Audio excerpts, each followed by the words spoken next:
Luke Rockhold gets a lot of flack these days, and it's easy to see why. He's 1-3 in his last 4 outings, and he's been knocked out cold in each of those losses. First when he dropped the belt to Michael Bisping back at UFC 199, followed by back-to-back knockouts by Yoel Romero and our current light heavyweight champion and resident middleweight slayer, Jan Blachowicz. Is it fair for us to judge Luke just by his recent record? And could there be more to his story? I think some people are just too eager to forget what Luke did on his way up to the belt in the first place. The run Luke Rockhold went on to capture the middleweight belt in the first place.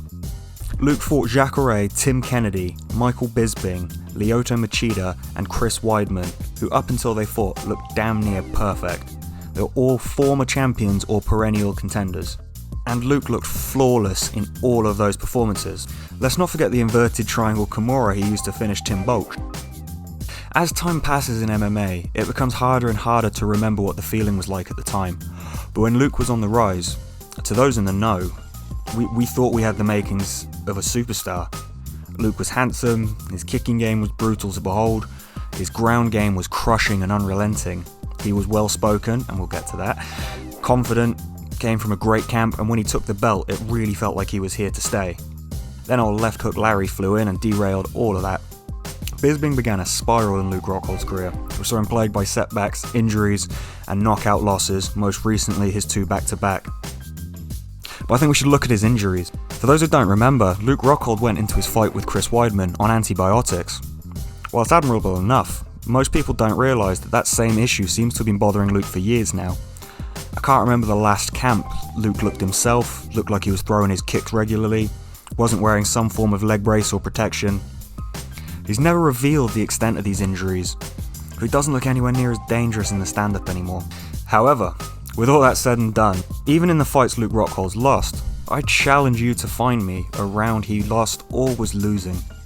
And yes, he was open to the hook from Bisping, and he exploited it perfectly. But had he not, who was winning that first round? Luke was. Yoel Romero, same thing.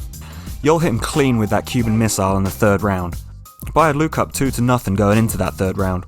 I actually thought Luke was starting to take over at the end of the second. He was starting to snap the old head back with a couple of jabs. The only person to ever win rounds against Luke Rockhold so far has been our incumbent 205-pound champion in Jan Blachowicz. To this day, no one else has been able to outstrike, outgrapple and outposition Luke Rockhold, let alone all 3 at the same time. Which I think also speaks volumes to the talent of Luke Rockhold. Let's not forget, Jan has just defeated Israel Adesanya across 5 rounds. Luke certainly hasn't helped himself with his media appearances. Since that UFC 199 press conference, Luke has just been looking progressively worse in every interview he's done. He's either coming across as arrogant or desperate. But anyway, with all of these things in mind, how do you guys see the next few years panning out for Luke Rockhold? Do you think Luke Rockhold could make another run for the belt? Or do you think his time has passed and these recent knockout losses are just an indication of what's to come? Or do you think where he currently sits in the MMA culture is fitting? Let me know in the comments, guys.